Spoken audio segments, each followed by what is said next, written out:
Hi friends, ದಿನದ ಎಲ್ಲ ಪ್ರಮುಖ ಸುದ್ದಿಯನ್ನು ನಿಮಗೆ ತಲುಪಿಸುವ ಮಸ್ತ್ ಮಗ ಚಾನಲ್ನ ಫುಲ್ ನ್ಯೂಸ್ಗೆ ಸ್ವಾಗತ. ನಾನು ಅಮರ್ ಪ್ರಸಾದ್. ದಿಲ್ಲಿಯಲ್ಲಿ ಲೋಕಸಭಾ ವಿಪಕ್ಷ ನಾಯಕ ರಾಹುಲ್ ಗಾಂಧಿ ಧರಣಿ ಮಾಡಿದ್ದಾರೆ. ಸಂಸತ್ ಭವನದ ಮುಂದಿರೋ ಪಾರ್ಲಿಮೆಂಟ್ ಸ್ಟ್ರೀಟ್ ಪೊಲೀಸ್ ಸ್ಟೇಷನ್ ಮುಂದೆ ಅಘೋಷಿತ ಪ್ರತಿಭಟನೆ ಮಾಡಿದ್ದಾರೆ. ಜುಲೈ 20ರ ದಿಲ್ಲಿ ಪ್ರತಿಭಟನೆ ಟೈಮ್ನಲ್ಲಿ ಪೆಲೆಟ್ ಫೈರಿಂಗ್ನಿಂದ ವಿದ್ಯಾರ್ಥಿ ಸಾಹಿಲ್ ಲೋಚಬ್ ಗಾಯಗೊಂಡಿದ್ದಾರೆ. ಹೀಗಾಗಿ ಎಫ್ಐಆರ್ ಆಗಲೇಬೇಕು ಅಂತ ರಾಹುಲ್ ಆಗ್ರಹ ಮಾಡಿದ್ದಾರೆ. ಆ ಠಾಣೆಯ ಡೆಪ್ಯೂಟಿ ಕಮಿಷನರ್ ಸಚಿನ್ ಶರ್ಮಾರನ್ನ ಕೂಡ ರಾಹುಲ್ ಮೀಟ್ ಆಗಿದ್ದಾರೆ. ಈ ವೇಳೆ ಪೆಲೆಟ್ನಿಂದ ಗಾಯಗೊಂಡಿರೋ ವಿದ್ಯಾರ್ಥಿ ಕೂಡ ರಾಹುಲ್ ಜೊತೆಗಿದ್ರು. ಎಫ್ಐಆರ್ ಹಾಕೋವರೆಗೂ ನಾನು ಇಲ್ಲಿಂದ ಹೋಗೋದೇ ಇಲ್ಲ ಅಂತ ಪ್ರತಿಭಟಿಸಿದ್ರು. ಆ ಹುಡುಗನ ಕಣ್ಣಲ್ಲಿ 3 ಹಾಗೂ ದೇಹದಲ್ಲಿ 200 ಪೆಲೆಟ್ ಹಾರಿಸಿದಾಗ ಕಣಗಳು ಬಂದು ಸೇರ್ಕೊಳ್ತಾವಲ್ಲ, ಅದು ಚುಚ್ಕೊಂಡಿದ್ದಾವೆ ಅಂತ ರಾಹುಲ್ ಹೇಳಿದ್ರು. ಕೆಲ ಪೆಲೆಟ್ಗಳು ಹೃದಯದ ಹತ್ತಿರಕ್ಕೂ ಹೋಗಿ ಸೇರ್ಕೊಂಡಿದ್ದಾವೆ, ಈತನ ಜೀವಕ್ಕೂ ಅಪಾಯ ಇದೆ ಅಂತ ಹೇಳಿದ್ರು. ಹುಡುಗನ ದೇಹದಿಂದ ತೆಗೆದ ಪೆಲೆಟ್ ಗುಂಡುಗಳು ಇಲ್ಲಿವೆ ನೋಡಿ ಅಂತಲೂ ಪ್ಲಾಸ್ಟಿಕ್ ಬಾಟಲಿಯಲ್ಲಿರೋ ಮೆಟಲ್ ತುಣುಕುಗಳನ್ನು ಪ್ರದರ್ಶನ ಮಾಡಿದ್ದಾರೆ. ಪೊಲೀಸರು ತಾವು ಪೆಲೆಟ್ ಬಳಸಿಲ್ಲ ಅಂತಿದ್ದಾರೆ. ಹಾಗಿದ್ರೆ ಈ ಹುಡುಗನ ಮೇಲೆ ಹಾರಿಸಿದ್ದು ಯಾರು ಅಂತ ಪ್ರಶ್ನೆ ಮಾಡಿದ್ದಾರೆ. ಉನ್ನತ ಮಟ್ಟದ ಆದೇಶ ಇರೋದ್ರಿಂದ ಈ ಕೇಸ್ನಲ್ಲಿ ಎಫ್ಐಆರ್ ಹಾಕಲ್ಲ ಅಂತ ಪೊಲೀಸರು ಹೇಳ್ತಿದ್ದಾರೆ ಅಂತ ರಾಹುಲ್ ಗಾಂಧಿ ಹೇಳಿದ್ರು. ಇದೇ ವೇಳೆ ಪ್ರಿಯಾಂಕಾ ಗಾಂಧಿ ವಾಡ್ರಾ, ಜಯರಾಮ್ ರಮೇಶ್, ಕುಮಾರಿ ಸೆಲ್ಜಾ ಸೇರಿ ಹಲವರು ಜೊತೆಗಿದ್ರು. ರಾಹುಲ್ ಗಾಂಧಿಯ ಧರಣಿಯನ್ನ ಬಿಜೆಪಿ ಟೀಕಿಸಿದೆ. ಇವರು ಒಬ್ಬ ಕ್ಯಾಮರಾ ಜೀವಿ, ಹೆಡ್ಲೈನ್ ಆಗಬೇಕು ಅಂತ ಡ್ರಾಮಾ ಮಾಡ್ತಿದ್ದಾರೆ ರಾಹುಲ್ ಗಾಂಧಿ. ಸುಪ್ರೀಂ ಕೋರ್ಟ್ ಕೂಡ ಈ ಕೇಸನ್ನ ಕೈಗೆತ್ತಿಕೊಂಡಿದೆ. ರಾಹುಲ್ಗೆ ನ್ಯಾಯಾಂಗದಲ್ಲಿ ನಂಬಿಕೆ ಇಲ್ವಾ ಅನ್ನೋ ಪ್ರಶ್ನೆಯನ್ನ ಕೇಳಿದೆ. ಇನ್ನು ಇಷ್ಟೆಲ್ಲ ಆಗ್ತಿದ್ದ ಹಾಗೆ ದಿಲ್ಲಿ ಪೊಲೀಸರು ಅನಾಮಧೇಯ ವ್ಯಕ್ತಿಗಳ ವಿರುದ್ಧ ಎಫ್ಐಆರ್ ಕೂಡ ದಾಖಲು ಮಾಡಿದ್ದಾರೆ. ರಾಹುಲ್ ಗಾಂಧಿಯ ಪ್ರತಿಭಟನೆ ಪರಿಣಾಮ ಬೀರಿದೆ. ಭಾರತೀಯ ನ್ಯಾಯ ಸಂಹಿತೆ ಅಥವಾ BNS ಕಾಯ್ದೆಯ ಸೆಕ್ಷನ್ 118 ಮತ್ತು ಸೆಕ್ಷನ್ 125 ಅಡಿಯಲ್ಲಿ ಪೊಲೀಸರು ಎಫ್ಐಆರ್ ದಾಖಲು ಮಾಡಿದ್ದಾರೆ. ಇದರಲ್ಲಿ ಸೆಕ್ಷನ್ 118 ಅಂದರೆ ಮಾರಕಾಸ್ತ್ರಗಳಿಂದ ಬೇಕು ಅಂತಲೇ ಹಲ್ಲೆ ಮಾಡಿ ಗಾಯಗೊಳಿಸೋದು ಗಂಭೀರವಾಗಿ. ಇನ್ನೊಂದು ಸೆಕ್ಷನ್ 125 ಅಂದರೆ ಬೇರೆಯವರ ಪ್ರಾಣಕ್ಕೆ ಮತ್ತು ಭದ್ರತೆಗೆ ಅಪಾಯ ಉಂಟು ಮಾಡೋ ಕೆಲಸವನ್ನ ಮಾಡೋದು. 7 ಸೈನ್ಸ್ ಟೂರಿಸಂನವರು ಗುಜರಾತ್, ಮಧ್ಯಪ್ರದೇಶದ 4 ಜ್ಯೋತಿರ್ಲಿಂಗ ಸೇರಿ ಎಲ್ಲ ಅದ್ಭುತ ಸ್ಥಳಗಳಿಗೆ ಪ್ರವಾಸ ಕರ್ಕೊಂಡು ಹೋಗ್ತಿದ್ದಾರೆ.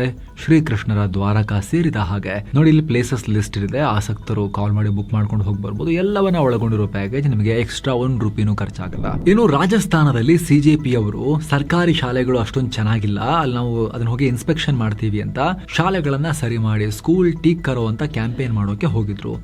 ಜೈಪುರದ ಸರ್ಕಾರಿ ಶಾಲೆಗೆ ಹೋದ್ರು. ಆಗ CJP ಕಾರ್ಯಕರ್ತರನ್ನ ಜನರು ಅಟ್ಟಾಡಿಸಿ ಓಡಿಸಿದ್ದಾರೆ.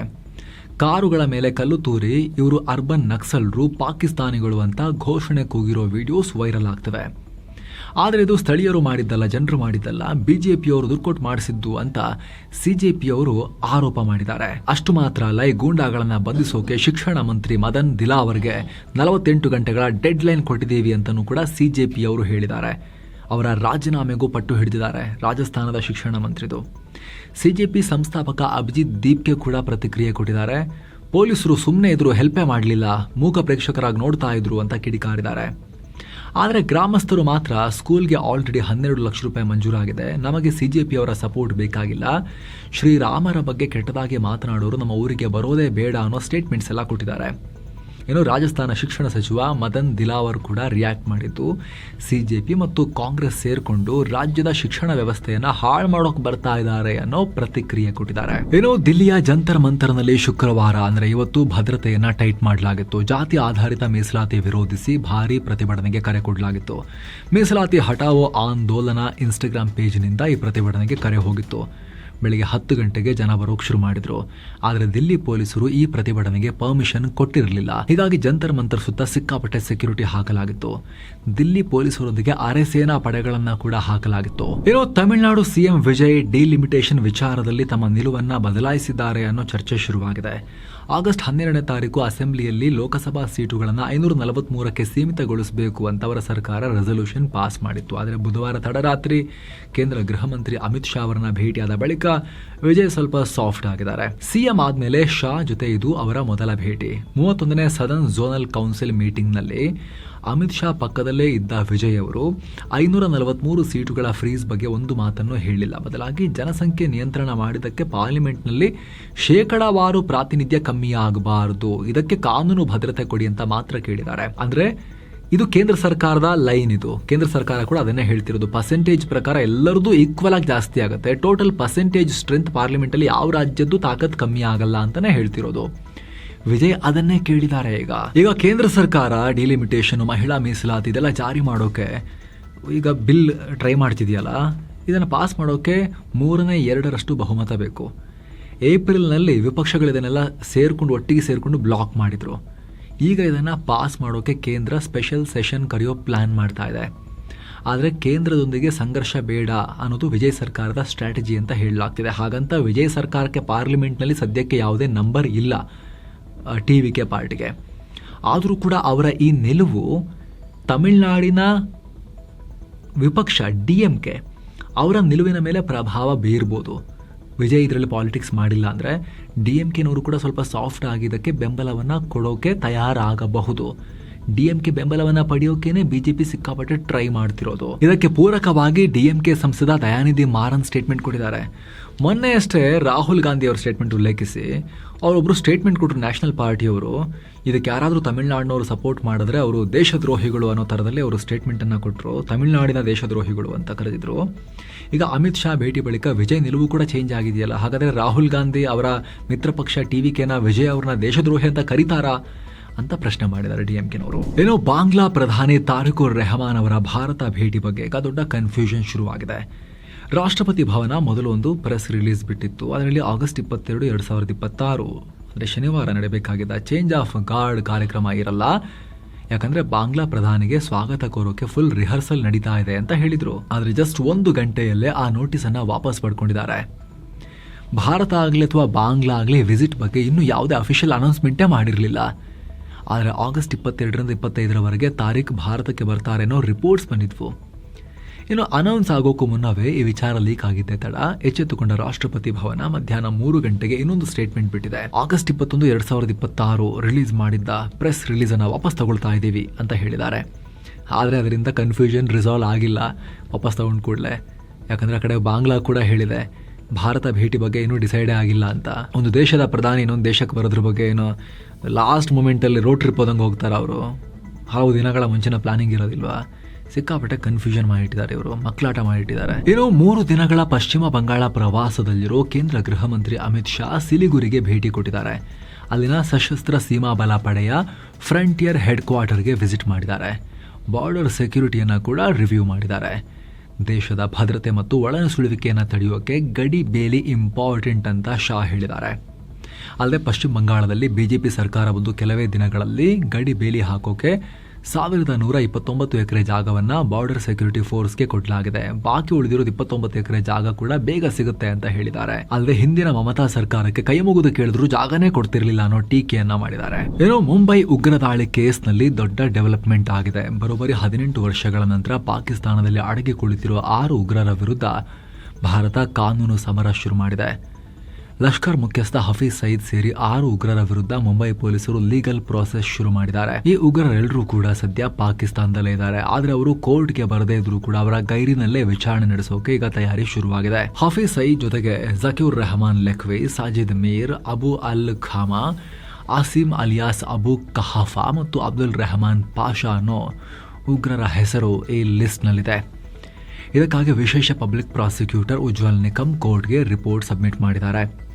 ಈ ಉಗ್ರರು ತಲೆಮರೆಸಿಕೊಂಡಿದ್ದಾರೆ, ಅಂದರೆ ಅಬ್ಸ್ಕಾಂಡಿಂಗ್ ಆಗಿದ್ದಾರೆ ಅಂತ ಅಧಿಕೃತವಾಗಿ ಘೋಷಣೆ ಮಾಡಿ ಅವರಿಲ್ಲದೇ ಇದ್ರೂ ಕೂಡ ವಿಚಾರಣೆ ಮುಂದುವರಿಸೋಕೆ ಈ ರಿಪೋರ್ಟ್ನಿಂದ ಹೆಲ್ಪ್ ಆಗುತ್ತೆ. ಇನ್ನು ಈ ಉಗ್ರರಿಗೆ ಇಂಟರ್ಪೋಲ್ ಮೂಲಕ ಕೋರ್ಟ್ನ ಪ್ರೊಕ್ಲಮೇಷನ್ ಆರ್ಡರ್ ತಲುಪಿಸೋಕು ಕೂಡ ಪ್ಲಾನ್ ನಡೀತಾ ಇದೆ. ಇದಕ್ಕಾಗಿ ಕೇಂದ್ರ ಗೃಹ ಸಚಿವಾಲಯದ ಸಹಾಯವನ್ನ ಮುಂಬೈ ಪೊಲೀಸರು ಕೇಳಿದ್ದಾರೆ. ಇನ್ನು ದಿಲ್ಲಿಯಲ್ಲಿ ಪಾಕ್ ಹೈಕಮಿಷನ್ ಮುಂದಿರೋ ಬ್ಯಾರಿಕೇಡ್ಗಳನ್ನ ಕೆಡವಿರೋ ವಿಚಾರಕ್ಕೆ ಭಾರತ ಪ್ರತಿಕ್ರಿಯೆ ಕೊಟ್ಟಿದೆ. ನೀವು ನಮ್ಮದನ್ನ ಕೆಡವಿದ್ರಿ, ಅದಕ್ಕೆ ನಾವು ನಿಮ್ಮದನ್ನ ಕೆಡವಿದೀವಿ ಅಂತ ಪಾಕಿಸ್ತಾನಕ್ಕೆ ತಿರುಗೇಟು ಕೊಟ್ಟಿದೆ. ಅಂದ್ರೆ ಪ್ರೊಪೋರ್ಷನಲ್ ರೆಸ್ಪಾನ್ಸ್ ಕೊಟ್ಟಿದೀವಿ ಅಂತ ವಿದೇಶಾಂಗ ವಕ್ತಾರ ರಣಧೀರ್ ಜೈಸ್ವಾಲ್ ಹೇಳಿದ್ದಾರೆ. ನಾವು ಬೇಡ ಅಂತ ಹೇಳಿದ್ರು ಪಾಕ್ನವ್ರು ಹಂಗ್ ಮಾಡಿದ್ರು, ಹಾಗಾಗಿ ನಾವು ಅವರಿಗೆ ವಾಪಸ್ ಏನಾದರೂ ರಿಟರ್ನ್ ಗಿಫ್ಟ್ ಕೊಡಬೇಕಲ್ವಾ, ಅದಕ್ಕೆ ಹೆಂಗ್ ಮಾಡಿದೀವಿ ಅನ್ನೋದನ್ನ. ಇನ್ನು ಸಚಿವ ನಾಗೇಂದ್ರ ರಾಜೀನಾಮೆಗೆ ಒತ್ತಾಯಿಸಿ ಶಾಸಕರ ಭವನದ ಬಳಿ ಇರೋ ವಾಲ್ಮೀಕಿ ಪ್ರತಿಮೆ ಬಳಿ ಬಿಜೆಪಿ ಮತ್ತು ಜೆಡಿಎಸ್ ಪ್ರತಿಭಟಿಸಿವೆ. ಕಪ್ಪು ಟೀ ಶರ್ಟ್ ನ ಧರಿಸಿ ಪ್ರತಿಭಟಿಸಿದ್ದಾರೆ. ವಿಪಕ್ಷ ನಾಯಕ ಆರ್ ಅಶೋಕ್, ಬಿಜೆಪಿ ರಾಜ್ಯಾಧ್ಯಕ್ಷ BY ವಿಜಯೇಂದ್ರ ಸೇರಿ ಹಲವರಿದ್ರು. ಇನ್ನು ಕಲಾಪಕ್ಕೆ ಬಿಜೆಪಿ ಮತ್ತು ಜೆಡಿಎಸ್ ಅಡ್ಡಿ ಮಾಡ್ತಿವೆ ಅಂತ ಕಾಂಗ್ರೆಸ್ ಕೂಡ ವಿಧಾನಸೌಧದ ಗಾಂಧಿ ಪ್ರತಿಮೆ ಬಳಿ ಧರಣಿ ಮಾಡಿದೆ. ಇಷ್ಟೆಲ್ಲ ಆಗ್ತಿರೋ ಹೊತ್ತಲ್ಲೂ ಕೂಡ CM DK ಶಿವಕುಮಾರ್ ಏನ್ ಮಾಡಿದ್ದಾರೆ ಗೊತ್ತಾ, ನಾಗೇಂದ್ರ ಅವರನ್ನ ವಜಾ ಮಾಡೋದಲ್ಲ, ಅವರಿಗೆ ಹೆಚ್ಚುವರಿ ಜವಾಬ್ದಾರಿ ಕೊಟ್ಟಿದ್ದಾರೆ.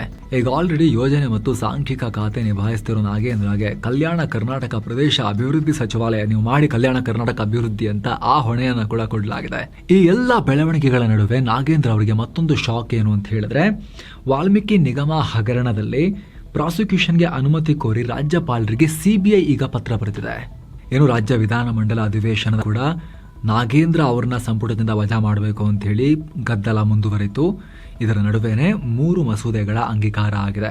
ಕರ್ನಾಟಕ ಅಪಾರ್ಟ್ಮೆಂಟ್ ಮಾಲೀಕತ್ವ ಮತ್ತು ನಿರ್ವಹಣೆ ಮಸೂದೆ 2026, ಕರ್ನಾಟಕ ಪುರಸಭೆ ನಿಗಮಗಳು ತಿದ್ದುಪಡಿ ಮಸೂದೆ 2026 ಮತ್ತು ಕರ್ನಾಟಕ ಪುರಸಭೆಗಳು ತಿದ್ದುಪಡಿ ಮಸೂದೆ 2026 ಅಂಗೀಕರಿಸಲಾಗಿದೆ. ಏನೋ ರಾಜ್ಯದಲ್ಲಿ ಅನಧಿಕೃತ ಲೇಔಟ್ಗಳಲ್ಲಿ ಸೈಟ್ ಮನೆ ಮಾಡಿಕೊಂಡು ಬಿ ಖಾತಾ ಇಟ್ಕೊಂಡಿದ್ದ ಲಕ್ಷಾಂತರ ಜನರಿಗೆ ಸರ್ಕಾರದಿಂದ ರಿಲೀಫ್. ಈ ಪ್ರಾಪರ್ಟಿಗಳಿಗೆ ಸಂಪೂರ್ಣ ಓನರ್ಶಿಪ್ ಸಿಗುತ್ತೆ. ಪಕ್ಕ ಎ ಖಾತಾ ಕೊಡೋಕೆ ಕರ್ನಾಟಕ ನಗರ ಪಾಲಿಕೆಗಳ ತಿದ್ದುಪಡಿ ವಿಧೇಯಕ 2026 ವಿಧಾನಸಭೆಯಲ್ಲಿ ಪಾಸ್ ಮಾಡಲಾಗಿದೆ. ಇದರ ಬಗ್ಗೆ ಸಚಿವ ಕೃಷ್ಣ ಬೈರೇಗೌಡ ಮಾಹಿತಿಯನ್ನ ಕೊಟ್ಟಿದ್ದಾರೆ. ಪ್ರತಿಯೊಬ್ಬರಿಗೂ ಆಸ್ತಿ ಭದ್ರತೆ ಕೊಡೋದು ಸಿಎಂ ಅವರ ಭೂ ಗ್ಯಾರಂಟಿಯ ಸಂಕಲ್ಪ ಆಗಿದೆ. ಇದಕ್ಕಾಗಿ ನಗರ ಪಾಲಿಕೆಗಳ ಕಾಯ್ದೆಯ ಸೆಕ್ಷನ್ 284ಗೆ ತಿದ್ದುಪಡಿ ತರ್ತಾ ಇದೀವಿ ಅಂತ ಹೇಳಿದ್ದಾರೆ. ಇಲ್ಲಿ ಏನಾಗ್ತಿತ್ತು ಅಂದ್ರೆ, ಈ ಅನಧಿಕೃತ ಲೇಔಟ್ಗಳಲ್ಲಿ ಬಿಟ್ಟಿರೋ ರಸ್ತೆಗಳು ಈಗಲೂ ಕೂಡ ಮೂಲ ಜಮೀನು ಮಾಲೀಕರ ಹೆಸರಲ್ಲೇ ಇರ್ತಾ ಇತ್ತು. ಆದ್ರೆ ಹೊಸ ರೂಲ್ಸ್ ಪ್ರಕಾರ ಈ ರಸ್ತೆಗಳನ್ನ ಮುನ್ಸಿಪಾಲಿಟಿ ರೆಕಾರ್ಡ್ಸ್ ನಲ್ಲಿ ಪಬ್ಲಿಕ್ ರೋಡ್ ಅಂತ ಡಿಕ್ಲೇರ್ ಮಾಡೋಕೆ ಅವಕಾಶ ಸಿಗುತ್ತೆ. ಹೀಗೆ ರಸ್ತೆಗಳು ಅಧಿಕೃತ ಆಗ್ತಿದ್ದ ಹಾಗೆ ಆ ಲೇಔಟ್ ನಲ್ಲಿರೋ ಸೈಟ್ ಮತ್ತು ಮನೆಗಳಿಗೆ ರೂಲ್ಸ್ ಪ್ರಕಾರ ಎ ಖಾತಾ ಸಿಗುತ್ತೆ. ಇದರಿಂದ ಆಸ್ತಿಗೆ 100% ಓನರ್ಶಿಪ್ ಸಿಗೋದ್ರ ಜೊತೆಗೆ ಬ್ಯಾಂಕ್ಗಳಲ್ಲಿ ಈಸಿಯಾಗಿ ಹೋಮ್ ಲೋನ್, ಪ್ರಾಪರ್ಟಿ ಲೋನ್ ಎಲ್ಲ ಮಾಡ್ಕೋಬಹುದು. ಹಾಗೆ building plan approval, occupancy certificate ಪಡೆಯೋಕು ಇದ್ದ ಪ್ರಾಬ್ಲಮ್ಸ್ ಈಗ ದೂರ ಆಗ್ತಾ ಇದೆ. ಇನ್ನು ಬೆಂಗಳೂರಿನಲ್ಲಿ 2ನೇ ಇಂಟರ್ನ್ಯಾಷನಲ್ ಏರ್ಪೋರ್ಟ್ ನಿರ್ಮಾಣ ಮಾಡೋಕೆ ಜಾಗ ಹುಡುಕೋ ಕೆಲಸ ನಡೀತಾ ಇದೆ.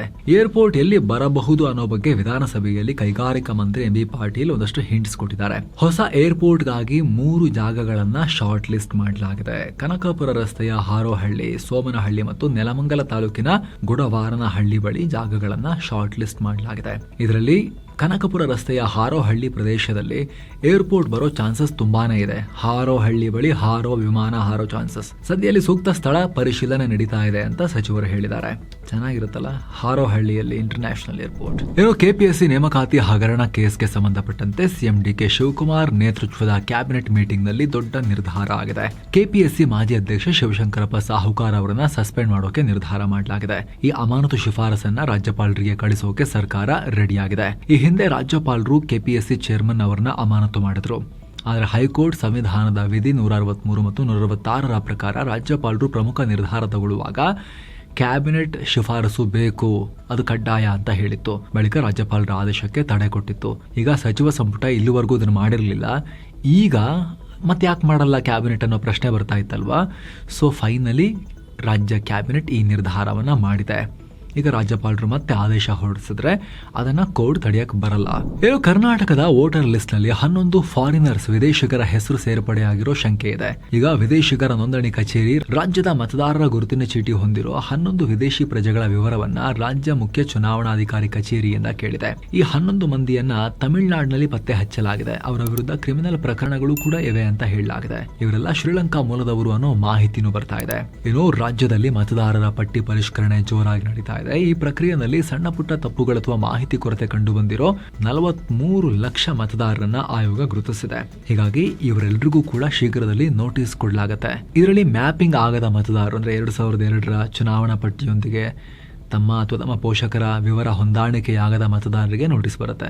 ಜೊತೆಗೆ ತಮ್ಮ ಹೆಸರು, ವಯಸ್ಸು, ತಂದೆಯ ಹೆಸರಲ್ಲಿ ಕಾಗುಣಿತ ದೋಷ ಇನ್ನಿತರ 9 ರೀತಿಯ ತಾಂತ್ರಿಕ ವ್ಯತ್ಯಾಸಗಳಿಗೂ ಮತದಾರರಿಗೆ ನೋಟಿಸ್ ಬರುತ್ತೆ. ಜೊತೆಗೆ ಸ್ಥಳಾಂತರಗೊಂಡವರು ಅಥವಾ ಗೈರು ಹಾಜರಾದವರು SIR ನಲ್ಲಿ ಅವರು ಫಾರ್ಮ್ 6 ಅನ್ನ ಸಬ್ಮಿಟ್ ಮಾಡಿ ನಂತರವೂ ಕೂಡ ವೋಟರ್ ಲಿಸ್ಟ್ಗೆ ಸೇರೋಕೆ ಅವಕಾಶ ಇರುತ್ತೆ ಅಂತಲೂ ಚುನಾವಣಾ ಆಯೋಗ ಸ್ಪಷ್ಟಪಡಿಸಿದೆ.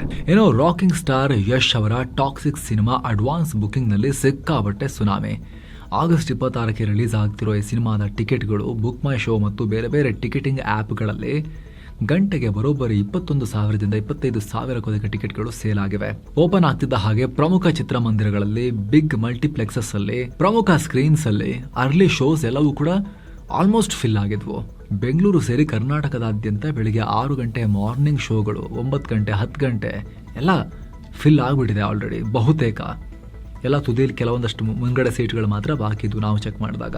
ಇನ್ನು ಹರಿಯಾಣದ ಹಿಸಾರ್ ಕೋರ್ಟ್ ಕಾಂಪ್ಲೆಕ್ಸ್ ಮುಂದೆನೆ ಗ್ಯಾಂಗ್ ವಾರ್ ಆಗಿದೆ. ಹಿಸಾರ್ನ ಮೋಸ್ಟ್ ವಾಂಟೆಡ್ ಗ್ಯಾಂಗ್ಸ್ಟರ್ ವಿನೋದ್ ಪನ್ನುನನ್ನ ಸಿನಿಮೆಯ ರೀತಿಯಲ್ಲಿ ಕೋರ್ಟ್ ಆವರಣದಲ್ಲೇ ಹತ್ಯೆ ಮಾಡಲಾಗಿದೆ. ಕ್ರಿಮಿನಲ್ ಕೇಸ್ ಒಂದರ ವಿಚಾರಣೆ ಮುಗಿಸಿ ಪನ್ನು ತನ್ನ ಸಹಚರರೊಂದಿಗೆ ಹೊರಗೆ ಬರ್ತಾ ಇದ್ದ. ಪಾರ್ಕಿಂಗ್ ಲಾಟ್ ನಲ್ಲಿ ಈ ಘಟನೆಯಾಗಿದೆ. ಬೈಕ್ ನಲ್ಲಿ ಬಂದ ಇಬ್ಬರು ದಾಳಿ ಮಾಡಿದ್ರು. ಅದರಲ್ಲಿ ಒಬ್ಬನನ್ನ ಹಿಡಿದು ಸ್ಥಳೀಯರೇ ಪೊಲೀಸರಿಗೆ ಒಪ್ಪಿಸಿದ್ದಾರೆ. ಇನ್ನೊಬ್ಬನಿಗೋಸ್ಕರ ಹುಡುಕಾಟ ನಡೀತಾ ಇದೆ. ಇನ್ನು ಸುಪ್ರೀಂ ಕೋರ್ಟ್ ಮಹತ್ವದ ತೀರ್ಪನ್ನ ಕೊಟ್ಟಿದೆ. ಸಾರ್ವಜನಿಕರು ಬೇರೆ ಪಬ್ಲಿಕ್ ಇಲ್ಲದ ಖಾಸಗಿ ಜಾಗದಲ್ಲಿ ಅವ್ರವ್ರಿಗೆ ಕೇಳ್ಕೊಳ್ಳಂಗ ಮಾತ್ರ ಜಾತಿ ನಿಂದನೆ ಮಾಡಿದ್ರೆ ಅದು SC ST ಕಾಯ್ದೆ ಅಡಿಯಲ್ಲಿ ಅಪರಾಧ ಆಗಲ್ಲ ಅಂತ ಹೇಳಿದೆ. UPಯ ಶಾಲೆಯೊಂದರ ಮ್ಯಾನೇಜರ್ ಆಗಿದ್ದ ಕೇಸ್ ನೋಡಿ ಹಿಂಗಿದೆ ಅಂತೇಳಿ ಸೂಕ್ಷ್ಮವಾಗಿ ಗಮನಿಸಿ. UPಯ ಶಾಲೆಯೊಂದರ ಮ್ಯಾನೇಜರ್ ಮೇಲಿದ್ದ ಕೇಸ್ ವಿಚಾರಣೆ ವೇಳೆ ಕೋರ್ಟ್ ಈ ಜಜ್ಮೆಂಟ್ ಕೊಟ್ಟಿದೆ. 2020ರಲ್ಲಿ ಶಾಲೆಯೊಂದರಲ್ಲಿ ಮಕ್ಕಳ ಗಲಾಟೆ ಬಗ್ಗೆ ಕೇಳೋಕೆ ಹೋದ ವಿದ್ಯಾರ್ಥಿಯ ತಂದೆಗೆ ಮ್ಯಾನೇಜರ್ ಮತ್ತು ಸ್ಟಾಫ್ ಸೇರಿ ಜಾತಿ ನಿಂದನೆ ಮಾಡಿ ಹೊಡೆದಿದ್ದಾರೆ ಅಂತ FIR ದಾಖಲಾಗಿತ್ತು. ಆದ್ರೆ ಈ ಗಲಾಟೆ ಆಗಿರೋದು ಯಾರೂ ಇಲ್ಲದ ಮುಚ್ಚಿದ ಕೋಣೆಯಲ್ಲಿ. ಅಲ್ಲಿ ಬೇರೆ ಯಾವ ಪಬ್ಲಿಕ್ ಕೂಡ ಇರಲಿಲ್ಲ. ಪ್ರಕರಣದಲ್ಲಿ ಕರ್ಕೊಂಡ್ಬಂದಿರೋ ಸಾಕ್ಷಿಗಳು ಕೂಡ ಹೊಡೆದಾಟ ಆಗಿದೆ ಅಂತ ಹೇಳಿದ್ದಾರೆ. ಜಾತಿಯಿಂದನೇ ನಮಗೆ ಕೇಳಲಿಲ್ಲ ಅಂತ ಅವ್ರು ಹೇಳ್ತಿದ್ದಾರೆ. ಸೊ 4 ಗೋಡೆಗಳ ನಡುವೆ ಪಬ್ಲಿಕ್ ಇಲ್ಲದೆ ಇದ್ದಾಗ ಬೈದ್ರೆ ವಿದಿನ್ ದಿ ಪಬ್ಲಿಕ್ ವ್ಯೂ ಅಂತ ಹೇಳಕ್ಕೆ ಬರಲ್ಲ ಅಂತ ಕೋರ್ಟ್ ಹೇಳಿದೆ. ಸಾಕ್ಷಿಗಳು ಕೂಡ ಇಲ್ವಲ್ಲ ಇದಕ್ಕೆ. ಅವರು ಸಾಕ್ಷಿಗಳು ಹೊಡೆದಿರೋದು ಹೌದು, ಗಲಾಟೆ ಆಗಿರೋದು ಹೌದು, ಬಟ್ ಜಾತಿನಿಂದ ನಾವು ಕೇಳಿಸ್ಕೊಂಡಿಲ್ಲ ಅಂತ ಹೇಳಿದಾರಲ್ಲ. ಹಾಗಾಗಿ ಇಲ್ಲಿ SC ST ದೌರ್ಜನ್ಯ ತಡೆ ಕಾಯ್ದೆ ಅಡಿಯಲ್ಲಿ ಇದನ್ನ ಮಾಡೋಕ್ಕಾಗೋದಿಲ್ಲ, ಈ ಕೇಸ್ ಮಾಡೋಕ್ಕಾಗಲ್ಲ. ಯಾಕಂದ್ರೆ ಈ ಕಾಯ್ದೆ ಅಡಿಯಲ್ಲಿ ಅಪರಾಧ ಸಾಬೀತಾಗೋಕೆ ಅವಮಾನ ಸಾರ್ವಜನಿಕರು ನೋಡೋ ಅಥವಾ ಕೇಳುವ ಸ್ಥಳದಲ್ಲಿ ಆಗಿರಬೇಕು. ಹೀಗಾಗಿ ಮ್ಯಾನೇಜರ್ ಮೇಲಿದ್ದ ಈ ಕಾಯ್ದೆ ಕೇಸನ್ನ ಮಾತ್ರ ಸುಪ್ರೀಂ ಕೋರ್ಟ್ ವಜಾ ಮಾಡಿದೆ. ಆದರೆ ಹೊಡೆದಾಟ, ಬಡದಾಟ, ಹಲ್ಲೆ, ಗಲಾಟೆ ಆ ಕೇಸಸ್, ಕ್ರಿಮಿನಲ್ ಕೇಸಸ್, ಅದರ ವಿಚಾರಣೆ ಕಂಟಿನ್ಯೂ ಆಗುತ್ತೆ. ಈ ಮೂಲಕ ಸುಪ್ರೀಂ ಕೋರ್ಟ್ ಒಂಥರ ಎಣ್ಣೆಲಿ ಮಿಕ್ಸ್ ಆಗಿರೋ ನೀರನ್ನ 2 ಪ್ರತ್ಯೇಕ ಮಾಡಿಟ್ಟು ದೂರ ಇಟ್ಟು ಸಪರೇಟ್ ಮಾಡಿಟ್ಟು ಹೇಳ್ದಂಗೆ ಈ ತೀರ್ಪನ್ನು ಕೊಟ್ಟಿದೆ. ಈ ತೀರ್ಪು ತುಂಬಾ ಇಂಪಾರ್ಟೆಂಟ್. ಯಾಕೆ ಅಂದ್ರೆ ಇದು ಸುಪ್ರೀಂ ಕೋರ್ಟ್ ನಲ್ಲಿ ಬಂದಿರೋದು. ದೇಶವ್ಯಾಪಿ ಇನ್ನು ಮುಂದೆ ಇಂತಹ ಪ್ರಕರಣಗಳಲ್ಲಿ ಇದನ್ನ ಬೆಂಚ್ ಮಾರ್ಕ್ ಆಗಿ ಇಟ್ಕೊಳ್ಳಲಾಗುತ್ತೆ. ಇನ್ನು ಮಹಾರಾಷ್ಟ್ರದಲ್ಲಿ ಮುಂಡೆ ಮತ್ತೆ ರೊಚ್ಚಿಗೆದ್ದಿದ್ದಾರೆ. ತುಕಾರಾಮ್ ಮುಂಡೆ ಅವರು ಮಹಾರಾಷ್ಟ್ರದಲ್ಲಿ ಬಿಡಿಯಾಗಿ ಲೂಸ್ ಆಗಿ ಓಪನ್ ಮಾಡಿಬಿಟ್ಟು ಅದನ್ನ ಡಬ್ಬಿಲಿ ಅಳೆದು ತೂಗಿ ಎಣ್ಣೆ ಹಾಕೋದಿರುತ್ತಲ್ಲ ಹಳೆ ಪದ್ಧತಿ, ಅದನ್ನ ಬ್ಯಾನ್ ಮಾಡಲಾಗಿದೆ. ಮಹಾರಾಷ್ಟ್ರದ FDA ಕಮಿಷನರ್ ಮುಂಡೆ ಅವರು ಈ ಆದೇಶ ಹೊರಡಿಸಿದ್ದಾರೆ. ರೂಲ್ಸ್ ಬ್ರೇಕ್ ಮಾಡಿ ಲೂಸ್ ಎಣ್ಣೆ ಮಾರಿದ್ರೆ 7 ವರ್ಷದವರೆಗೂ ಜೈಲು ಶಿಕ್ಷೆ ಆಗುತ್ತೆ ಅನ್ನೋ ವಾರ್ನಿಂಗ್ ಕೊಟ್ಟಿದ್ದಾರೆ. ಮಾರ್ಕೆಟ್ನಲ್ಲಿ ಲೈಸೆನ್ಸ್ ಇಲ್ಲದ ಕಂಪನಿಗಳು ಎಣ್ಣೆಯಲ್ಲಿ ಸಿಕ್ಕಾಪಟ್ಟೆ ಕಲಬೆರಕೆ ಮಾಡ್ತಿದ್ದಾರೆ. ಪತ್ತೆ ಹಚ್ಚೋದು ಕಷ್ಟ ಲೂಸ್ ಆಗಿ ಮಾರಿದಾಗ. ಅದರಲ್ಲೂ ಸಾಸಿವೆ ಎಣ್ಣೆ ಜೊತೆ ಏನೇನೋ ಬೇರೆ ಎಣ್ಣೆ ಮಿಕ್ಸ್ ಮಾಡ್ತಿದ್ದಾರೆ. ಇದರಿಂದ ಎಣ್ಣೆ ವಿಷ ಆಗ್ತಿದೆ. ಚೀಪ್ ರೇಟ್ ಅಂತ ಹೇಳಿ ತಗೊಂಡೋದ್ರೆ ವಿಷ ಆಗ್ತಿದೆ. ಈ ಹೊಸ ಆರ್ಡರ್ ಬರೀ ಅಂಗಡಿಯವ್ರಿಗೆ ಮಾತ್ರ ಅಲ್ಲ, ಎಣ್ಣೆ ತಯಾರಿಸೋರಿಂದ ಹಿಡಿದು ಆನ್ಲೈನ್ ಸೇಲ್ ಮಾಡೋರಿಗೂ ಎಲ್ರಿಗೂ ಅನ್ವಯ ಆಗುತ್ತೆ. ಲೈಸೆನ್ಸ್ ಇಲ್ಲದೆ ಬಿಸ್ನೆಸ್ ಮಾಡಿದ್ರೆ 10 ಲಕ್ಷ ಫೈನ್ ಹಾಕ್ತೀವಿ. ಕಲಬೆರಕೆ ಎಣ್ಣೆ ಇಟ್ಕೊಂಡ್ರೆ 10 ಲಕ್ಷ. ಬ್ರ್ಯಾಂಡ್ ಹೆಸರಲ್ಲಿ ಮೋಸ ಮಾಡಿ ಫೇಕ್ ಬ್ರ್ಯಾಂಡಿಂಗ್ ಎಲ್ಲ ಮಾಡಿ ಮಾರಿದ್ರು ಕೂಡ ಲಕ್ಷಾಂತರ ರೂಪಾಯಿ ದಂಡ ಹಾಕ್ತೀವಿ ಅಂತ ಹೇಳಿ ವಾರ್ನಿಂಗ್ ಕೊಟ್ಟಿದ್ದಾರೆ. ಇನ್ನು ಸ್ನೇಹಿತರೆ, ಮುಂಡೆ ಅವರ ಈ ಅಗ್ರೆಸಿವ್ ಕಾರ್ಯಾಚರಣೆ ಬಗ್ಗೆ, ಇವರ ಲೈಫ್ ಜರ್ನಿ ಬಗ್ಗೆ, ರೋಚಕ ಕಾರ್ಯಾಚರಣೆಗಳ ಬಗ್ಗೆ ನಾವು ವಿಶೇಷ ವರದಿಯಲ್ಲಿ ಮಾಹಿತಿಯನ್ನು ಕೊಟ್ಟಿದ್ವಿ, ಅಪ್ರಿಷಿಯೇಟ್ ಮಾಡಿದ್ವಿ. ಕರ್ನಾಟಕದಲ್ಲೂ ಕೂಡ ಇಂಥ ಮುಂಡೆಗಳು ಎಲ್ಲ ಕಡೆ ಬೇಕು, ಎಲ್ಲ ಇಲಾಖೆಯಲ್ಲೂ ಬೇಕು ಅಂತ ಹೇಳಿ. ತುಕಾರಾಮ್ ಮುಂಡೆ ಅಂತವರು ತುಂಬಾ ಬೇಕು ದೇಶಕ್ಕೆ, ಎಲ್ಲ ಸರ್ಕಾರಿ ಇಲಾಖೆಗಳಲ್ಲಿ ಬೇಕು ಅಂತ. ಏನೋ ಕೇಂದ್ರ ಸಚಿವ ಸಂಪುಟ ಲಡಾಖ್ ಕೇಂದ್ರಾಡಳಿತ ಪ್ರದೇಶದಲ್ಲಿ ಹೈಕೋರ್ಟ್ ಪೀಠ ಸ್ಥಾಪನೆಗೆ ಗ್ರೀನ್ ಸಿಗ್ನಲ್ ಕೊಟ್ಟಿದೆ. ಅಮಿತ್ ಶಾ ಇದನ್ನ ಮಾಹಿತಿ ಕೊಟ್ಟಿದ್ದಾರೆ. ಜಮ್ಮು ಕಾಶ್ಮೀರ ಹೈಕೋರ್ಟ್ ಪೀಠವನ್ನ ಲಡಾಖ್ನಲ್ಲಿ ಸ್ಥಾಪನೆ ಮಾಡಲಾಗ್ತಿದೆ. ಇದರಿಂದ ಲಡಾಖ್ನವರಿಗೆ ಕಾಶ್ಮೀರಕ್ಕೆ ಬಂದು ಕಾನೂನು ಸೇವೆಗಳನ್ನ ಪಡೆಯೋಕೆ ತುಂಬಾ ವಿಳಂಬ ಆಗ್ತಿತ್ತಲ್ಲ, ಅದಕ್ಕೆ ಈಗ ಹೆಲ್ಪ್ ಆಗುತ್ತೆ. ಅವರಿಗೆ ನ್ಯಾಯಾಧೀಶರಾಗಬೇಕು ಅಂತ ಕನಸು ಕಂಡಿರೋ ಲಾ ಸ್ಟೂಡೆಂಟ್ಸ್ಗೆ ಸುಪ್ರೀಂ ಕೋರ್ಟ್ ದೊಡ್ಡ ರಿಲೀಫ್ ಕೊಟ್ಟಿದೆ. ಈಗ ಸಿವಿಲ್ ಜಡ್ಜ್ ಎಕ್ಸಾಮ್ ಬರೆಯೋಕೆ ಈ ಹಿಂದೆ ಇದ್ದ 3 ವರ್ಷದ ಪ್ರಾಕ್ಟೀಸ್ ರೂಲ್ಸ್ನ 1 ವರ್ಷಕ್ಕೆ ಇಳಿಸಿದ್ದಾರೆ. ಹೊಸ ನ್ಯಾಯಾಧೀಶರ ನೇಮಕಾತಿ ವಿಚಾರದಲ್ಲಿ ಸುಪ್ರೀಂ ಕೋರ್ಟ್ ಈ ತೀರ್ಪನ್ನ ಕೊಟ್ಟಿದೆ. 2025ರ ಮೇ 20ನೇ ತಾರೀಕು ಸುಪ್ರೀಂ ಕೋರ್ಟ್ ಇದೇ ವಿಚಾರದಲ್ಲಿ ಆರ್ಡರ್ ಮಾಡಿತ್ತು. ಲಾ ಡಿಗ್ರಿ ಮುಗಿಸಿದ ತಕ್ಷಣ ಯಾರೂ ನೇರವಾಗಿ ಜಡ್ಜ್ ಎಕ್ಸಾಮ್ ಬರೆಯೋ ಹಾಗಿಲ್ಲ. ಕನಿಷ್ಠ 3 ವರ್ಷ ಕೋರ್ಟ್ ಅಲ್ಲಿ ಲಾಯರ್ ಆಗಿ ಪ್ರಾಕ್ಟೀಸ್ ಮಾಡಿರಬೇಕು ಅಂತ ಹೇಳಿತ್ತು. ಇದಕ್ಕೆ ವಿರೋಧ ವ್ಯಕ್ತವಾಗಿತ್ತು. ಪ್ರಶ್ನಿಸಿ ಮತ್ತೆ ಕೋರ್ಟ್ಗೆ ರಿವ್ಯೂ ಪಿಟಿಷನ್ಗಳು ಸಲ್ಲಿಕೆಯಾಗಿತ್ತು. ನ್ಯಾಯಾಂಗದ ಒಳಗಡೆನೆ ಇದ್ರ ಕುಸ್ತಿ ನಡೀತಾ ಇತ್ತು. ಈಗ ಈ ಅರ್ಜಿಗಳ ವಿಚಾರಣೆ ನಡೆಸಿದ CJI ಸೂರ್ಯಕಾಂತ್ ಅವರಿದ್ದ ಪೀಠ 1 ವರ್ಷಕ್ಕೆ ಇಳಿಸಿದ್ದಾರೆ. ಆದ್ರೆ ಕೋರ್ಟ್ ಕಂಡೀಷನ್ ಕೂಡ ಇಟ್ಟಿದೆ. ಎಕ್ಸಾಮ್ ಪಾಸ್ ಆಗಿ ಸೆಲೆಕ್ಟ್ ಆಗೋ ಅಭ್ಯರ್ಥಿಗಳು ಮೊದಲು 1 ವರ್ಷ ಟ್ರೈನಿ ಜುಡಿಷಿಯಲ್ ಆಫೀಸರ್ ಆಗಿ ಕೆಲಸ ಮಾಡಬೇಕು. ನಂತರ ಜುಡಿಷಿಯಲ್ ಅಕಾಡೆಮಿಯಲ್ಲಿ ಮತ್ತೆ 1 ವರ್ಷ ಕಡ್ಡಾಯವಾಗಿ ಕ್ಲರ್ಕ್ಶಿಪ್ ಟ್ರೈನಿಂಗ್ ಅನ್ನ ಪಡಿಲೇಬೇಕು. ಆಯ್ಕೆ ಆದ್ಮೇಲೂ ಕೂಡ ಇರುತ್ತೆ ಸ್ವಲ್ಪ ಪಟಾರ್ ಅಂತ ಹೇಳಿ ಇರೋದಿಲ್ಲ. ಏನೋ PM ಮೋದಿ ತಮ್ಮ ನಿವಾಸದಲ್ಲಿ ಕೇಂದ್ರ ಸರ್ಕಾರದ ಉನ್ನತ ಅಧಿಕಾರಿಗಳೊಂದಿಗೆ 3ನೇ ಹೈ ಲೆವೆಲ್ ಮೀಟಿಂಗ್ ಮಾಡಿದ್ದಾರೆ. ಇದರಲ್ಲಿ ಪಾಲಿಸಿ ಮೇಕಿಂಗ್ ನಲ್ಲಿ AI ಪರಿಣಾಮಕಾರಿಯಾಗಿ ಯೂಸ್ ಮಾಡ್ಕೊಳ್ಳಿ, ಆದರೆ ಪೂರ್ತಿ AI ಮೇಲೆ ಡಿಪೆಂಡ್ ಆಗಬೇಡಿ.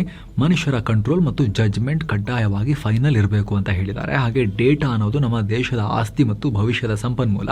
ಆದರೆ ಡಿಪಾರ್ಟ್ಮೆಂಟ್ಸ್ ಬೇರೆ ಬೇರೆ ಇರೋದ್ರಿಂದ ಡೇಟಾನ ಫುಲ್ ಆಗಿ ಯೂಸ್ ಮಾಡ್ಕೊಳ್ಳೋಕೆ ಆಗ್ತಾ ಇಲ್ಲ ಅಂತ ಹೇಳಿದ್ದಾರೆ. ಏನೋ ಇನ್ಫ್ರಾಸ್ಟ್ರಕ್ಚರ್, ಭದ್ರತೆ, ವಿದೇಶಾಂಗ ವ್ಯವಹಾರ ಮತ್ತು ಆಡಳಿತದ ಬಗ್ಗೆ ಕೂಡ ಈ ಮೀಟಿಂಗ್ನಲ್ಲಿ ಚರ್ಚೆ ಆಗಿದೆ. ಬರೀ ತಕ್ಷಣದ ಸಮಸ್ಯೆಗಳು ಮತ್ತು ಅಂಕಿಅಂಶಗಳ ಬಗ್ಗೆ ಮಾತ್ರ ತಲೆ ಕೆಡಿಸ್ಕೊಳ್ಬೇಡಿ. ದೇಶದ ಭವಿಷ್ಯದ ಲಾಂಗ್ ಟರ್ಮ್ ಪ್ಲಾನ್ ಮಾಡಿ, ನೀವು ಶಾರ್ಟ್ ಟರ್ಮ್ ಥಿಂಕ್ ಮಾಡಬೇಡಿ ಅಂತ ಮೋದಿ ಅಧಿಕಾರಿಗಳಿಗೆ ಸೂಚಿಸಿದ್ದಾರೆ. ಜೊತೆಗೆ ಪಾಲಿಸಿಗಳನ್ನು ಮಾಡುವಾಗ ಹೊಸ ಐಡಿಯಾಗಳನ್ನು ಪಡೆಯೋಕೆ ಯುವಕರು ಮತ್ತು ಯೂನಿವರ್ಸಿಟಿಗಳೊಂದಿಗೆ ನೇರವಾಗಿ ಕನೆಕ್ಟ್ ಆಗಿ ಅಂತಲೂ ಅಧಿಕಾರಿಗಳಿಗೆ ಮೋದಿ ಸೂಚಿಸಿದ್ದಾರೆ. ತೆಲಂಗಾಣ ಮುಖ್ಯಮಂತ್ರಿ ರೇವಂತ್ ರೆಡ್ಡಿ ಅವರ ಅಮೆರಿಕ ಪ್ರವಾಸ ದಿಢೀರ್ ಕ್ಯಾನ್ಸಲ್ ಆಗಿದೆ. ವಿದೇಶಾಂಗ ಇಲಾಖೆ ಕೊಕ್ಕೆ ಹಾಕಿದೆ. ಪೊಲಿಟಿಕಲ್ ರೀಸನ್ಸ್ ಇಂದ ಈ ಪ್ರವಾಸಕ್ಕೆ ಕ್ಲಿಯರೆನ್ಸ್ ಕೊಡೋಕೆ ಆಗಲ್ಲ ಅಂತ ವಿದೇಶಾಂಗ ಸಚಿವಾಲಯ ಡೈರೆಕ್ಟ್ ಆಗಿ ರಿಜೆಕ್ಟ್ ಮಾಡಿದೆ. ಎಜುಕೇಷನಲ್ ಇನ್ಸ್ಟಿಟ್ಯೂಷನ್ಸ್ ಜೊತೆಗೆ ಅಗ್ರಿಮೆಂಟ್ ಮಾಡ್ಕೊಳ್ಳೋಕೆ ಅಂತ ರೆಡ್ಡಿ ತೆಲಂಗಾಣ ರೈಸಿಂಗ್ ಟೀಮ್ ಜೊತೆ ಆಗಸ್ಟ್ 20ನೇ ತಾರೀಕು 10 ದಿನಗಳ UK ಮತ್ತು US ಟೂರ್ ಶುರು ಮಾಡಿದ್ರು. ಇದೇ ಕಾರಣಕ್ಕೆ ಆಗಸ್ಟ್ 20ನೇ ತಾರೀಕು ತಮಿಳುನಾಡಿನಲ್ಲಿ ನಡೆದಿದ್ದ ದಕ್ಷಿಣ ಭಾರತದ ಮುಖ್ಯಮಂತ್ರಿಗಳ ಮೀಟಿಂಗ್ ಅಮಿತ್ ಶಾ ಅವರು ಕರೆದಿದ್ರಲ್ಲ, ಅದಕ್ಕೆ ಅಟೆಂಡ್ ಆಗಿರಲಿಲ್ಲ ರೇವಂತ್ ರೆಡ್ಡಿ. ಆದರೆ ಈಗ ಕೇಂದ್ರದ ಈ ನಿರ್ಧಾರದಿಂದ ಅವರು ಅಮೆರಿಕಕ್ಕೆ ಹಾರೋ ಬದಲು ಆಗಸ್ಟ್ 23ನೇ ತಾರೀಕು ಲಂಡನ್ನಿಂದ ವಾಪಸ್ ಹೈದರಾಬಾದ್ಗೆ ಬರ್ತಾ ಇದ್ದಾರೆ. ಇಲ್ಲೇನು ಪ್ರಾಬ್ಲಮ್ ಆಯಿತು? ಆಗಸ್ಟ್ 16ನೇ ತಾರೀಕೆ ರಾಜ್ಯ ಸರ್ಕಾರ ಇದ್ರ ಬಗ್ಗೆ ಮಾಹಿತಿಯನ್ನು ಕೊಟ್ಟಿತ್ತು ಕೇಂದ್ರ ಸರ್ಕಾರಕ್ಕೆ. ಆದರೆ UK ಟ್ರಿಪ್ಗೆ ಮಾತ್ರ ಒಪ್ಪಿಗೆ ಸಿಕ್ಕಿತ್ತು. ವಿಶೇಷ ಅಂದರೆ CM ಟೀಮ್ UK ತಲುಪಿದ ಮೇಲಷ್ಟೇ ಕೇಂದ್ರ ಸರ್ಕಾರ ಪರ್ಮಿಷನ್ ರಿಜೆಕ್ಟ್ ಆಗಿರೋ ವಿಚಾರವನ್ನು ಅವರಿಗೆ ಹೇಳಿದೆ. ಯಾವುದೇ ಪ್ರವಾಸ ಆ ಹುದ್ದೆ ಮತ್ತು ಉದ್ದೇಶಕ್ಕೆ ತಕ್ಕಂತೆ ಇರಬೇಕು, ಆದರೆ US ಪ್ರವಾಸ ಹಾಗೆ ಕಾಣಿಸ್ತಾ ಇಲ್ಲ. ಅದಕ್ಕೆ ಇದಕ್ಕೆ ಅನುಮತಿ ಇಲ್ಲ ಅಂತ MEA ಸ್ಪಷ್ಟನೆ ಕೊಟ್ಟಿದೆ. ಆದರೆ ಇದರ ಬಗ್ಗೆ ಪ್ರತಿಕ್ರಿಯೆ ಕೊಟ್ಟಿರೋ CM ರೆಡ್ಡಿ, ಯುವಕರ ಭವಿಷ್ಯ ಮತ್ತು ದೇಶದ ಅಭಿವೃದ್ಧಿ ರಾಜಕೀಯಕ್ಕಿಂತ ಮೇಲಿರಬೇಕು ಅನ್ನೋ ಸ್ಟೇಟ್ಮೆಂಟ್ ಕೊಟ್ಟಿದ್ದಾರೆ. ಇನ್ನು ಷೇರುಪೇಟೆ ವಿಚಾರಕ್ಕೆ ಬಂದರೆ, ವಾರದ ವಹಿವಾಟಿನ ಕಡೆಯ ದಿನದಲ್ಲಿ ಸೆನ್ಸೆಕ್ಸ್ 3 ಪಾಯಿಂಟ್ ಫ್ಲಾಟ್ ಆಗಿ ಎಂಡ್ ಆಗಿದೆ ಅಂತ ಅನ್ಕೊಳ್ಳಿ. 77,540ಕ್ಕೆ ನಿಂತ್ಕೊಂಡಿದೆ ಇದು. ಆದರೆ ನಿಫ್ಟಿ 20 ಪಾಯಿಂಟ್ಸ್ ಹೆಚ್ಚಾಯಿತು, ಅಥವಾ 0.08%, 24,253 ನಿಂತ್ಕೊಳ್ತು. ಇದು ಕೂಡ ಫ್ಲಾಟೇ. ಮಿಡ್ ಕ್ಯಾಪ್ ಇಂಡೆಕ್ಸ್ ಕೂಡ ಫ್ಲಾಟ್, 0.08% ಜಂಪ್ ಆಯಿತು. ಸ್ಮಾಲ್ ಕ್ಯಾಪ್ ಇಂಡೆಕ್ಸ್ ಸ್ವಲ್ಪ ಜೋರಾಗಿ ಏರಿಕೆಯಾಗಿದೆ, 0.41% ಏರಿಕೆಯಾಗಿದೆ. ಮಿಡಲ್ ಈಸ್ಟ್ನಲ್ಲಿ ಅಮೆರಿಕ ಇರಾನ್ ನಡುವೆ ಉದ್ವಿಗ್ನತೆ ಇನ್ನೂ ಬಗೆಹರಿದಿಲ್ಲ. ಇರಾನ್ ವಿರುದ್ಧ ದಾಳಿ ಬಿಟ್ಟು ಆರ್ಥಿಕ ಯುದ್ಧ ಸಾರ್ತೀವಿ ಅಂತ ಅಮೆರಿಕ ಹೇಳ್ತಾ ಇದೆ. ಇದರಿಂದ ಕ್ರೂಡ್ ಆಯಿಲ್ ಬೆಲೆ ಎಲಿವೇಟೆಡೇ ಇದೆ. ಬ್ರೆಂಟ್ ಕ್ರೂಡ್ ಆಯಿಲ್ ಪ್ರೈಸ್ ನಾವು ರೆಕಾರ್ಡ್ ಮಾಡೋ ಟೈಮ್ನಲ್ಲಿ $93 ಪರ್ ಬ್ಯಾರಲ್ ಇತ್ತು. ಇದರಿಂದ ಇಷ್ಟೊಂದು ಎಲಿವೇಟೆಡ್ ಕ್ರೂಡ್ ಆಯಿಲ್ ಪ್ರೈಸ್ ಇರೋದ್ರಿಂದ ಭಾರತದ ಆರ್ಥಿಕತೆ ಮತ್ತು ಹಣದುಬ್ಬರದ ಮೇಲೆ ಪರಿಣಾಮ ಉಂಟಾಗೇ ಆಗುತ್ತೆ. ಹೀಗಾಗಿ ಮಾರ್ಕೆಟ್ ಪ್ರೆಷರ್ನಲ್ಲಿದೆ. ಇನ್ನು Maruti Suzuki, HCL Technologies, Hindustan Unilever, Infosys, Tata Motors ರೆಡ್ನಲ್ಲಿದ್ವು. ಇತ್ತ Power Grid, Nestle, Kotak Mahindra Bank ಮತ್ತು ಬಜಾಜ್ ಫಿನ್ಸರ್ವ್ ಗ್ರೀನ್ನಲ್ಲಿದ್ವು. ಇನ್ನು BSEನಲ್ಲಿ 2,240 ಸ್ಟಾಕ್ಸ್ ಗ್ರೀನ್ನಲ್ಲಿದ್ದರೆ 2,093 ಸ್ಟಾಕ್ಸ್ ರೆಡ್ನಲ್ಲಿ ಕೊನೆಯಾಗಿವೆ. ಇತ್ತ ಡಾಲರ್ ಮುಂದೆ ರೂಪಾಯಿ ಮೌಲ್ಯ 3 ಪೈಸೆ ಏರಿಕೆಯಾಗಿ $95.71 ಆಗಿದೆ. ಇನ್ನು RBIನ ಸೆಂಟ್ರಲ್ ಬೋರ್ಡ್ಗೆ ಇಬ್ಬರು ದಿಗ್ಗಜರು ಎಂಟ್ರಿ ಕೊಟ್ಟಿದ್ದಾರೆ. ಉದ್ಯಮಿ ಆನಂದ್ ಮಹೀಂದ್ರ ಮತ್ತು ಇಸ್ರೋ ಮಾಜಿ ಚೀಫ್ S ಸೋಮನಾಥನ್ ಎಂಟರ್ ಆಗಿದ್ದಾರೆ. ಕೇಂದ್ರ ಸರ್ಕಾರ ಇವರಿಬ್ಬರನ್ನ part time non official directors ಆಗಿ ನೇಮಕ ಮಾಡಿದೆ. 2026 ಆಗಸ್ಟ್ 20ರಿಂದಲೇ ಜಾರಿಗೆ ಬರೋ ಹಾಗೆ ಮುಂದಿನ 4 ವರ್ಷಗಳ ಅವಧಿಗೆ ನೇಮಕ ಮಾಡಲಾಗಿದೆ. ಈ ಹಿಂದೆ 2022 ಜೂನ್ನಲ್ಲೂ ಕೂಡ ಆನಂದ್ ಮಹೀಂದ್ರ ಮೊದಲ ಬಾರಿಗೆ RBI ಬೋರ್ಡ್ಗೆ ಆಯ್ಕೆಯಾಗಿದ್ರು. ಇನ್ನು ಕಾರು ಕೊಳ್ಳೋ ಪ್ಲಾನ್ ಮಾಡ್ತಿರೋರಿಗೆ ಮತ್ತು ಟಾಟಾ ಮೋಟಾರ್ಸ್ ಶೇರ್ ಹೋಲ್ಡರ್ಸ್ಗೆ ಇಬ್ಬರಿಗೂ ಕೊಳ್ಳೋರಿಗೆ ಶಾಕ್, ಶೇರ್ ಹೋಲ್ಡರ್ಸ್ಗೆ ಗುಡ್ ನ್ಯೂಸ್. ಇವರು ತಮ್ಮ ಕಾರು ಮತ್ತು SUVಗಳ ಬೆಲೆಯನ್ನು ಸೆಪ್ಟೆಂಬರ್ 1ರಿಂದ $25,000ವರೆಗೂ ರೈಸ್ ಮಾಡ್ತೀವಿ ಅಂತ ಅನೌನ್ಸ್ ಮಾಡಿದ್ದಾರೆ. ನಮಗೆ ಕಚ್ಚಾ ವಸ್ತು ರೇಟ್ ಜಾಸ್ತಿ ಆಗಿದೆ, ಗ್ಲೋಬಲ್ ಲೆವೆಲ್ನಲ್ಲಿ ನಡೀತಿರೋ ಆರ್ಥಿಕ ಬದಲಾವಣೆಗಳು ಕೂಡ ನಮಗೆ ತುಂಬ ಪೆಟ್ಟು ಕೊಡ್ತಾ ಇದೆ, ಅನಿವಾರ್ಯ ಅಂತ ಹೇಳಿದೆ. ಕಾರ್ ಪರ್ಚೇಸ್ ಮಾಡೋರಿಗೆ ದುಬಾರಿ ಆಗುತ್ತೆ, ಶೇರ್ ಹೋಲ್ಡರ್ಸ್ಗೆ ನಮ್ಮ ಕಂಪನಿ, ನಾವು ಇನ್ವೆಸ್ಟ್ ಮಾಡಿರೋ ಕಂಪನಿಗೆ ಪ್ರಾಫಿಟ್ ಜಾಸ್ತಿ ಆಗ್ಬೋದು ಅನ್ನೋ ಒಂದು ನಿರೀಕ್ಷೆ ಬರುತ್ತೆ ಅಷ್ಟೇ. ಇನ್ನು ಕೇಂದ್ರ ಸರ್ಕಾರ ಅಂತಾರಾಷ್ಟ್ರೀಯ ಮಟ್ಟದಲ್ಲಿ ನಮ್ಮ ರೂಪಾಯಿ ಮೌಲ್ಯ ಹಾಗೂ ಬಳಕೆಯನ್ನು ಹೆಚ್ಚಿಸೋಕೆ ದೊಡ್ಡ ನಿರ್ಧಾರ ಮಾಡಿದೆ. ಈ ಹಿಂದೆ ದೇಶದ ವ್ಯಾಪಾರಿಗಳು ರಫ್ತು ಮಾಡಿದಾಗ ಡಾಲರ್ ಅಥವಾ ಯೂರೋ ಕರೆನ್ಸಿಯಲ್ಲಿ ಹಣ ಬಂದರೆ ಮಾತ್ರ ಸರ್ಕಾರದ ಫಾರಿನ್ ಟ್ರೇಡ್ ಪಾಲಿಸಿ ಅಡಿಯಲ್ಲಿ ಲಾಭ ಸಿಗ್ತಾ ಇದ್ವು. ಆದರೆ ಮುಂದೆ ಬೇರೆ ಬೇರೆ ರಾಷ್ಟ್ರದವರು ಡಾಲರ್ ಬದಲು ತಮ್ಮ ರೂಪಾಯಿನಲ್ಲೇ ಪೇಮೆಂಟ್ ಮಾಡಿದ್ರೂ ಕೂಡ ಅದೇ ರೀತಿಯ ಲಾಭಗಳು ನಮ್ಮ ವ್ಯಾಪಾರಿಗಳಿಗೆ ಸಿಗುತ್ತೆ. ಇದಕ್ಕಾಗಿ directorate general of foreign trade ಅಂದರೆ DGFT ತನ್ನ ಫಾರಿನ್ ಟ್ರೇಡ್ ಪಾಲಿಸಿ 2023ಯಲ್ಲಿ ಚೇಂಜಸ್ ಮಾಡಿದೆ. ಡಾಲರ್ನಲ್ಲಿ ಪೇಮೆಂಟ್ ಬಂದಾಗ ಅದನ್ನ ರೂಪಾಯಿಗೆ ಕನ್ವರ್ಟ್ ಮಾಡೋಕೆ ಬ್ಯಾಂಕ್ಗಳಿಗೆ ಶುಲ್ಕ ಕಟ್ಟಬೇಕಾಗಿತ್ತು ಮತ್ತು ಡಾಲರ್ ರೇಟ್ ಹೆಚ್ಚು ಕಮ್ಮಿ ಆದಾಗ ನಷ್ಟ ಆಗೋ ರಿಸ್ಕ್ ಕೂಡ ಇತ್ತು. ರೂಪಾಯಿಯಲ್ಲಿ ಹಣ ಬಂದರೆ ಟೆನ್ಷನ್ ಇರೋದಿಲ್ಲ. ಹಾಗೆ ಜಗತ್ತಿನ ಹಲವು ರಾಷ್ಟ್ರಗಳಲ್ಲಿ ಡಾಲರ್ ಕೊರತೆ ಇದೆ. ಅಂಥ ರಾಷ್ಟ್ರಗಳು ಡಾಲರ್ ಹುಡುಕೋ ಬದಲು ನೇರವಾಗಿ ನಮ್ಮ ರೂಪಾಯಿನಲ್ಲೇ ನಮಗೆ ಪೇಮೆಂಟ್ ಮಾಡಿ ವ್ಯಾಪಾರ ಮಾಡ್ಬೋದು. 2022ರಲ್ಲೇ ರೂಪಾಯಿ ಪೇಮೆಂಟ್ ಸಿಸ್ಟಮ್ ಶುರುವಾಗಿದ್ರು ಸರ್ಕಾರದ ಲಾಭಗಳು ಸಿಗುತ್ತಾ ಇಲ್ವಾ ಅನ್ನೋ ಕನ್ಫ್ಯೂಷನ್ ವ್ಯಾಪಾರಿಗಳಲ್ಲಿತ್ತು. ಈ ಹೊಸ ರೂಲ್ನಿಂದ ಆ ಗೊಂದಲ ಕ್ಲಿಯರ್ ಆಗಿದೆ. ಇನ್ನು ಭಾರತದ ಈಕ್ವಿಟಿ ಡೆರಿವೇಟಿವ್ಸ್ ಅಂದರೆ ಫ್ಯೂಚರ್ಸ್ ಆಪ್ಷನ್ಸ್ ನಲ್ಲಿ ಟ್ರೇಡ್ ಮಾಡೋರ ಸಂಖ್ಯೆ 2026 ಆರ್ಥಿಕ ವರ್ಷದಲ್ಲಿ 20% ಡೌನ್ ಆಗಿದೆ. ಅವರ ಒಟ್ಟು ನಷ್ಟ ಕೂಡ ತಗ್ಗಿದೆ ಅಂತ ಸೆಬಿ ಹೇಳಿದೆ. ಮಾರ್ಚ್ 2026ಕ್ಕೆ ಅಂತ್ಯವಾದ ವರ್ಷದಲ್ಲಿ ರಿಟೇಲ್ ಟ್ರೇಡರ್ಸ್ ಒಟ್ಟು 91,685 ಕೋಟಿ ರೂಪಾಯಿ ಲಾಸ್ ಮಾಡಿಕೊಂಡು ದೊಡ್ಡ ತಿಮಿಂಗಲಗಳಿಗೆ ದುಡ್ಡು ಕೊಟ್ಟು ಹೋಗಿದ್ದಾರೆ. 91,000 crore rupees future and options ನಲ್ಲಿ ಸಣ್ಣ ಸಣ್ಣ ಹೂಡಿಕೆದಾರರು ಕಳ್ಕೊಂಡಿರೋದು. ಇದಕ್ಕೂ ಹಿಂದಿನ ವರ್ಷ ಇನ್ನೂ ಜಾಸ್ತಿ ಇತ್ತು, 1,12,000 ಕೋಟಿ ರೂಪಾಯಿ ಇತ್ತು. ಜೊತೆಗೆ ಟ್ರೇಡಿಂಗ್ ಮಾಡೋರಲ್ಲಿ ಇನ್ನೂ 87.7% ಜನ ಲಾಸ್ನಲ್ಲೇ ಇದ್ದಾರೆ. ಈ ರೀತಿ ಟ್ರೇಡಿಂಗ್ ಮಾಡಿ ಹೊಡೆಸ್ಕೊಂಡು ಮಾರ್ಕೆಟ್ ಬಿಟ್ಟು ಓಡ್ ಹೋಗ್ತಿರೋರ ಸಂಖ್ಯೆ ಕೂಡ ಜಾಸ್ತಿ ಆಗ್ತಿದೆ. 2025ರಲ್ಲಿ ಟ್ರೇಡ್ ಮಾಡಿದ 46 ಲಕ್ಷ ಜನ 2026ರಲ್ಲಿ ಮಾರ್ಕೆಟ್ ಕಡೆ ಮುಖನೇ ಹಾಕಿಲ್ಲ. ಜನ ಹೀಗೆ ಸಿಕ್ಕಾಪಟ್ಟೆ ದುಡ್ಡು ಕಳ್ಕೊಳ್ತಿರೋದನ್ನ ತಪ್ಪಿಸೋಕೇನೆ ಸೆಬಿ ಈಗ ಕಾಂಟ್ರಾಕ್ಟ್ ಸೈಜ್ ಹೆಚ್ಚಿಸೋದು, ವೀಕ್ಲಿ ಎಕ್ಸ್ಪೈರಿಗಳನ್ನ ಕಮ್ಮಿ ಮಾಡೋದು ಮತ್ತು ಸೆಕ್ಯೂರಿಟೀಸ್ ಟ್ರಾನ್ಸಾಕ್ಷನ್ ಟ್ಯಾಕ್ಸ್ ಅನ್ನ ಜಾಸ್ತಿ ಮಾಡೋದೆಲ್ಲ ಮಾಡಿದ್ದಾರೆ. ಗ್ಯಾಮ್ಲಿಂಗ್ ತರ ಆಗಬಾರ್ದು, ಚಿಕ್ಕಪುಟ್ಟ ಹೂಡಿಕೆದಾರರು ಜಾಸ್ತಿ ಕಳ್ಕೊಳ್ಬಾರ್ದು ಅಂತ. ಆದ್ರೆ ಮತ್ತೊಂದ್ ಕಡೆ ಈ ಸಣ್ಣ ಪುಟ್ಟ ಹೂಡಿಕೆದಾರರು ಇಷ್ಟೆಲ್ಲ ಕಳ್ಕೊಳ್ತಿರೋ ಟೈಮ್ನಲ್ಲಿ ದೊಡ್ಡ ಟ್ರೇಡರ್ಸ್, ಲಾರ್ಜ್ ತಿಮಿಂಗಲಗಳು 44,000 ಕೋಟಿ ರೂಪಾಯಿ ಪ್ರಾಫಿಟ್ ಮಾಡಿದ್ದಾರೆ. FPIಗಳು foreign portfolio investors 14,000 crore rupees ಲಾಭ ಗಳಿಸಿದ್ದಾರೆ. ಇನ್ನು ಕೋಲ್ಗೇಟ್ ಇಂಡಿಯಾ ಕಂಪನಿಗೆ ಹೊಸ ಬಾಸ್ ಬಂದಿದ್ದಾರೆ. ಪ್ರಸ್ತುತ ಕ್ಯಾನ್ ವಿಯೋ ಕಂಪನಿಯ ಇಂಡಿಯಾ ಹೆಡ್ ಆಗಿರೋ ಮನೀಶ್ ಆನಂದಾನಿ ಅವರನ್ನ ಹೊಸ MD ಮತ್ತು CEO ಆಗಿ ಅಪಾಯಿಂಟ್ ಮಾಡಲಾಗಿದೆ. ಸೆಪ್ಟೆಂಬರ್ 28ರಿಂದ ಬರ್ತಾರೆ ಇವರು. ಇನ್ನು ಚಿನ್ನ ಮತ್ತು ಬೆಳ್ಳಿ ಬೆಲೆ ವಿಚಾರಕ್ಕೆ ಬಂದ್ರೆ 24 ಕ್ಯಾರೆಟ್ನ 10 ಗ್ರಾಮ್ ಚಿನ್ನದ ಬೆಲೆಯಲ್ಲಿ 3,540 ರೂಪಾಯಿ ಜಾಸ್ತಿಯಾಗಿ 1,60,620 ರೂಪಾಯಿ ಆಗಿದೆ. 22 ಕ್ಯಾರೆಟ್ನ 10 ಗ್ರಾಮ್ ಚಿನ್ನದ ಬೆಲೆಯಲ್ಲಿ 3,245 ರೂಪಾಯಿ ಹೆಚ್ಚಾಗಿ 1,47,130 ರೂಪಾಯಿ ಆಗಿದೆ. 1 ಕೆಜಿ ಬೆಳ್ಳಿ ಬೆಲೆಯಲ್ಲಿ ಬರೋಬ್ಬರಿ 8,864 ರೂಪಾಯಿ ಜಾಸ್ತಿಯಾಗಿ 2,46,630 ರೂಪಾಯಿ ಆಗಿದೆ. ಸೊ ಫ್ರೆಂಡ್ಸ್, ಇದಾಗುತ್ತೆ ಇವತ್ತಿನ ಫುಲ್ ನ್ಯೂಸ್. ನಾವು ಕೊಯ್ದಿಲ್ಲ, ಹೇಳದಿಲ್ಲ, ಕಿರಿಚಾಡಿಲ್ಲ, ಕೇವಲ ಸುದ್ದಿಯ ರೀತಿಯಲ್ಲಿ ನಿಮಗೆ ತಲುಪಿಸೋ ಪ್ರಯತ್ನವನ್ನ ಮಾಡಿದ್ದೇವೆ. ನಿಮಗಿದು ಇಷ್ಟ ಆಗ್ತಾ ಇದ್ರೆ ಸ್ನೇಹಿತರೆ, ಆಸಕ್ತ ವೀಕ್ಷಕರು ವಿಡಿಯೋ ಕೆಳಗಿರೋ ಜಾಯಿನ್ ಬಟನ್ ಮೂಲಕ ನಮ್ಮ ಚಾನಲ್ಗೆ ಮೆಂಬರ್ಸ್ ಆಗಿ ಜಾಯಿನ್ ಆಗ್ಬೋದು. ಎಲ್ಲ ಮೆಂಬರ್ ಓನ್ಲಿ ವಿಡಿಯೋಸ್ ಅನ್ನು ಆವಾಗ ನೋಡೋಕೆ ಶುರು ಮಾಡ್ಬೋದು. ಹಲವಾರು ವಿಡಿಯೋಗಳ ಅರ್ಲಿ ಆಕ್ಸೆಸ್ ಪಡಿಬೋದು. ಆಸಕ್ತರು ಮಿಸ್ ಇಲ್ಲದೆ ಜಾಯಿನ್ ಬಟನ್ ಚೆಕ್ ಮಾಡಿ ಮತ್ತೆ ಭೇಟಿ ಆಗ್ತಿರೋಣ. ನಮಸ್ಕಾರ.